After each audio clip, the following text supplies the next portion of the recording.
Railways become the haunt of people who call themselves writers. They're graffiti artists searching for the best spot to write their name and stake their claim to fame.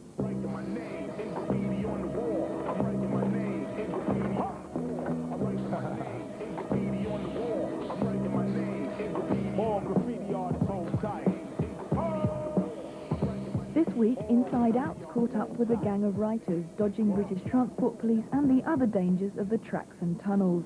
They wore masks to avoid identification by security cameras. There's a train coming.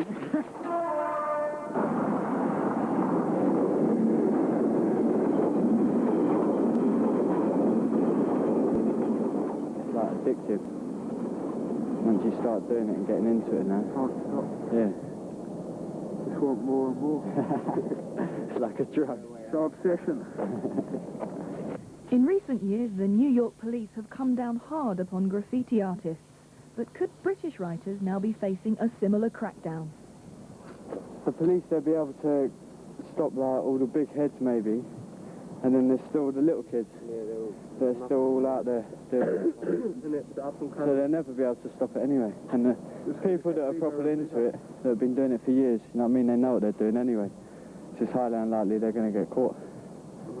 Police in London have got a specialist graffiti squad, but they wouldn't be interviewed because they didn't want to give graffiti any publicity. So we're on our way to Brighton to meet the British Transport Police, who will talk to us. Yeah, this is a typical example of some of the graffiti that we find upon the railway. How much of a problem is graffiti for you? Graffiti is a major problem. It's a tremendous eyesore to the public and to the community, and it also costs an awful lot of money to the railway industry to repair. At the station, they were busy repairing one of the trains vandalised over the weekend. Lights smashed, luggage racks torn off. That happens nearly every day. There will be some sort of vandalism on the train. The police told me there are only about 200 hardcore writers in the country, but apparently it's such a secretive world that cracking a graffiti gang could take months of surveillance. How effective are the laws when it comes to graffiti and preventing it? The options that we have obviously go from a warning to the person involved, to a formal caution, to a court appearance, and the courts can obviously mean all the way up to a Crown Court, and that could lead to imprisonment. Is it criminal behaviour, or do you consider it a form of art? It may be a form of self-expression, but do you need to do it on people's property? Ain't no such word as respect when you're talking about the police, really. No, I mean, they don't give you no respect, so boy, they don't gain none. The police also use handwriting experts to determine which squiggles belong to which gang. The graffiti element is quite a closed community. Once we can get a member of the squad arrested, he will normally have in his bedroom or something some information leading to other members of his team. I'm out for bang.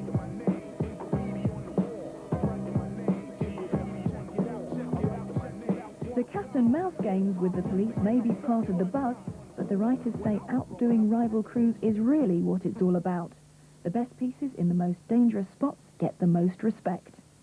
Writers have their own wars anyway. Beat writers, so, I mean, when you're warring against each other, it's like the line and everything, the underground system, everything just gets smashed even more. So while there's that going on, there's no way they'll be able to stop it.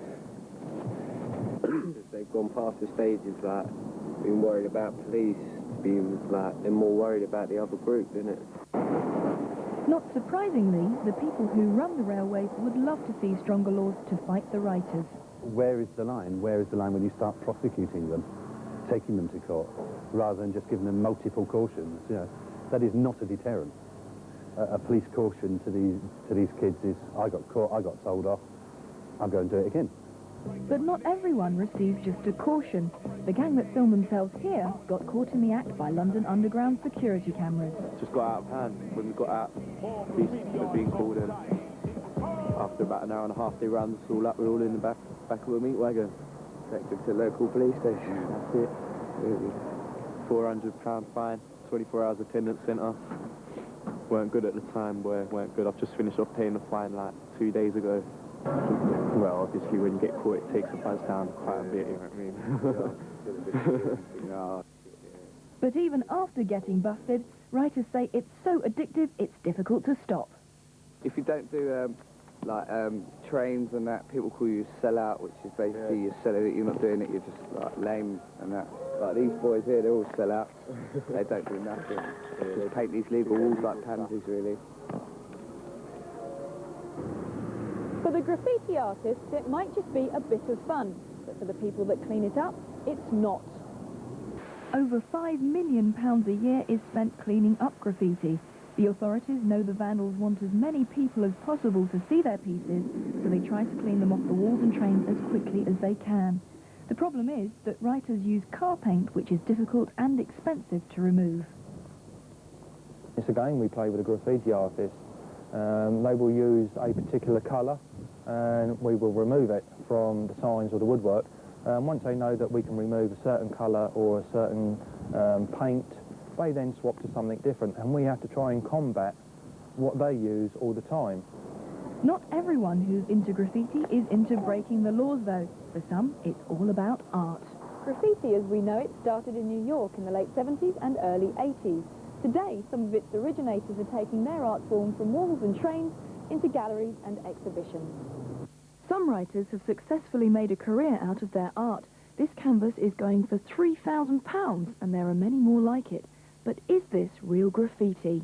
Graffiti's still graffiti when it's on trains and trackside and, well, buses and everything and on the street, I suppose. But when you start taking it to galleries and halls of fame, it's not graffiti, it's just, well, yeah, whatever you want to call it. Selling out. Yeah, that's what it is. If you're a graffiti writer and you start doing that, then you're selling out. Not staying true to the game, that's the whole point of it. If you're doing things like going out there, hitting trains and yards and that, it's like underground. You're keeping it on a down low profile.